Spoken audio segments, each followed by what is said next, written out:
कश्मीर में हम इस बार देख रहे हैं रिकॉर्ड वोटिंग हो रही है। ऐसे ऐसे इलाकों में रिकॉर्ड तोड़ वोटिंग हो रही है जहां पर ऐसा सोचा नहीं जा सकता था। इस पर आपका क्या आंकलन है, आप कैसे देखते हैं? पहले तो मैं चाहूँगा कि कश्मीर की जो स्थिति बदली है उसके संदर्भ में सबसे तो पहले मैं मेरे देश के न्याय तंत्र को प्रार्थना करना चाहता हूँ कि अगर सरकार किसी काम को करने के लिए उसका एक डिजाइन होती है, उसकी एक स्ट्रेटेजी होती है। ऐसी समस्याओं के समाधान के लिए उस स्ट्रेटेजी के तहत काम करना होता था। अब उसके लिए कभी मुझे इंटरनेट बंद करना पड़ा, कोई एनजीओ कोर्ट चला गया और वो बड़ा कोर्ट के अंदर बड़ा इशू बन गया।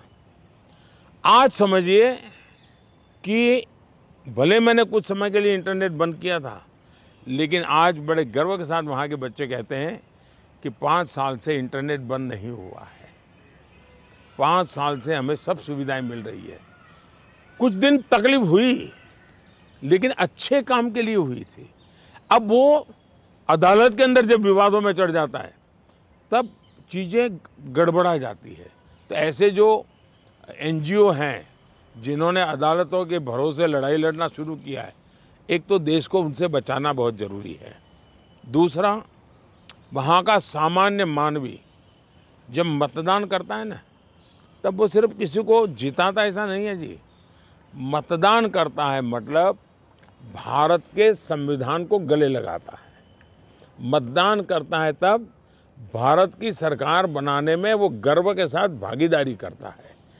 मतदान करता है मतलब कि भारत के सार्वभौमत्व के प्रति अपना समर्पण व्यक्त करता है। दूसरा, उनको विश्वास हुआ कि ये सरकार ऐसी है कि जहाँ फेयरनेस है, हम भरोसा कर सकते हैं कि ये सही होगा। और जब उसको ये विश्वास हो जाता है कि ये कोई हेरा फेरी नहीं हो रही है, तो वो पक्का वोट करने के लिए उत्साह से आता है। और उसका परिणाम है कि आज मतदान यानी 40-40 साल के रिकॉर्ड टूट चुके हैं। मेरे लिए बहुत सबसे बड़ी संतोष की बात है कि मेरे कश्मीर के मेरे भाई बहन, मेरे परिवारजन उमंग और उत्साह के साथ मतदान के लिए आगे आए। उन्होंने मतदान करके दुनिया को एक मैसेज दे दिया है। जो लोग आशंकाएं करते थे उनको एक मैसेज दे दिया। मोदी जी, अब लगभग आखिरी दौर आ गया है चुनाव का।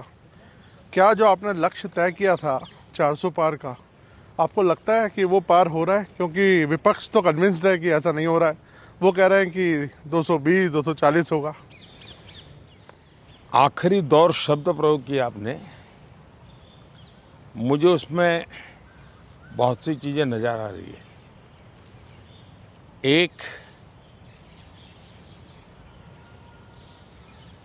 हमारा एक नया दौर शुरू होगा, उसका उसके अंदर संकेत है। दूसरा, जो लोग बड़े सपने देख करके बड़े वादे कर रहे थे, उनके लिए भी आखिरी दौर है। तो चुनाव का आखिरी दौर ऐसा इतना नहीं, उनकी स्थितियों का भी आखिरी दौर है। Subscribe to Midday India. Get direct notifications on all our videos by clicking on the bell icon.